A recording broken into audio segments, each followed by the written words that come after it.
안녕하세요. 우리가 몰랐던 세상의 지식을 쉽고 명쾌하게 풀어드리는 시간입니다. 오늘은 심리학 역사에서 아마 가장 유명하고 또 가장 우리를 불편하게 만드는 실험 하나를 깊숙이 들여다보려고 합니다. 바로 밀그램의 복종 실험이죠. 저는 그냥 시키는 대로 했을 뿐입니다.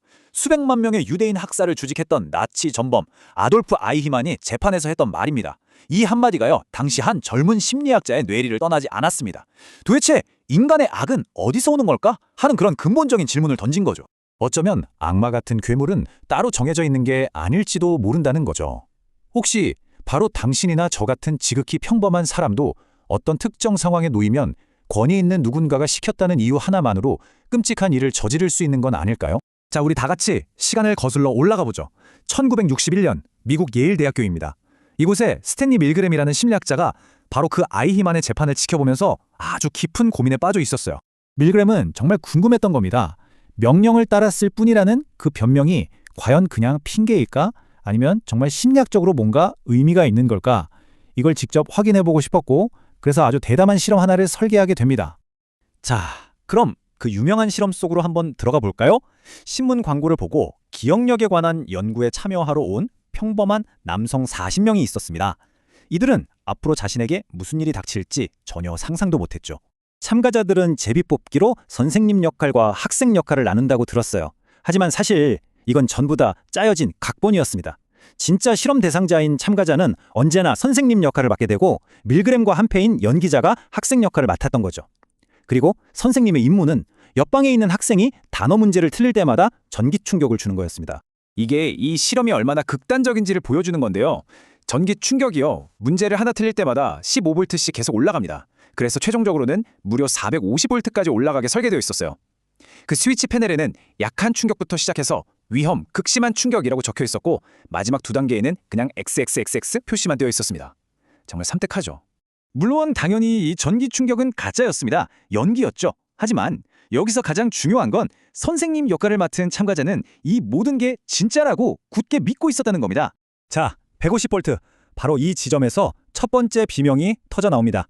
학생 역할을 맡은 연기자가 심장이 안 좋다면서 고통을 호소하기 시작하는 거죠. 제발 그만해달라, 내보내달라고 애원하기 시작합니다. 참가자가 머뭇거리거나 이거 계속해도 되나요? 하고 불안해할 때마다 하얀 가운을 입은 근엄한 표정의 실험자가 아주 차분하지만 단호하게 말합니다. 처음엔 계속하십시오. 그래도 망설이면 실험을 위해 계속해야 합니다. 나중엔 계속하는 것이 절대적으로 중요합니다. 그리고 마지막엔 이렇게까지 말하죠. 당신에겐 다른 선택권이 없습니다. 계속해야 합니다. 참가자들은 정말 괴로워했어요. 식은땀을 줄줄 흘리고 손을 벌벌 떨고 심지어는 이 끔찍한 상황에서 자기도 모르게 신경질적인 웃음을 터뜨리기까지 했습니다. 누가 봐도 엄청난 스트레스를 받고 있었죠. 그런데도 실험자의 권위적인 말 한마디에 꾸역꾸역 스위치를 누르는 겁니다. 자, 여러분이라면 어땠을 것 같나요? 과연 몇 명이나 끝까지 갔을까요? 밀그램도 실험 전에 궁금해서 동료 교수들이나 정신과 의사들한테 물어봤대요. 몇 명이나 450V까지 누를 것 같냐고요. 그런데 그들의 예상은요, 실제 결과와 비교하면 정말 터무니없이 빗나갔습니다. 전문가들은 에이 설마요, 진짜 양심 없는 사이코패스 성향을 가진 사람이나 한두 명, 3%도 안 되는 극소수만 끝까지 갈 겁니다 라고 예측했습니다. 상식적으로 그게 맞잖아요. 그런데 결과는 정말 충격적이었습니다. 무려 65%. 실험에 참가한 평범한 남성 40명 중에 26명이 옆방 사람의 비명에도 불구하고 마지막 450V 스위치를 눌렀던 겁니다. 다시 말해서 3명 중 2명은 옆방에서 고통스러운 비명과 제발 멈춰달라는 애원이 들리다가 나중에는 아예 아무 소리도 들리지 않는 그 죽음 같은 침묵 속에서도 끝까지 명령에 복종했다는 거죠. 아니 도대체 왜 그랬을까요? 이 사람들이 무슨 특별히 악한 사람들이라서 아니거든요. 밀그램은 바로 이 왜라는 질문에 답하기 위해서 여기서 그치지 않고 무려 18가지나 되는 다양한 버전의 변형 실험을 진행했습니다.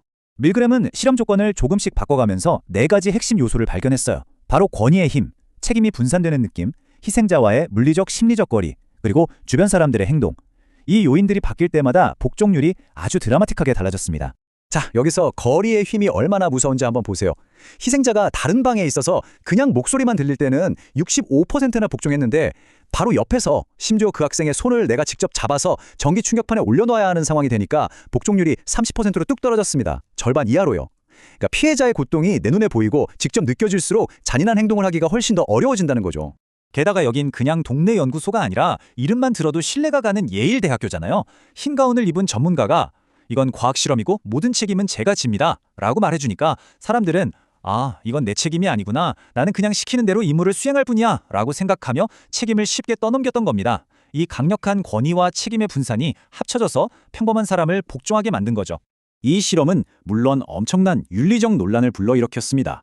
실험 참가자들에게 엄청난 정신적 충격을 줬으니까요. 그래서 이후 심리학 연구에 대한 엄격한 규정이 생기기도 했지만 이 실험이 우리에게 던지는 메시지는 반세기가 지난 지금도 여전히 유효합니다. 방법이 잘못됐다는 비판도 많았지만 이 실험이 인간 본성에 대한 아주 불편하지만 누구도 부정할 수 없는 진실을 보여줬다는 건 확실합니다. 혹시 에이 그건 너무 옛날 1960년대 이야기잖아 라고 생각하셨나요? 놀랍게도 2009년에 한 방송사에서 거의 똑같이 재현한 실험에서도 결과는 비슷했습니다. 거의 70%에 가까운 사람들이 최고 전압까지 복종했어요.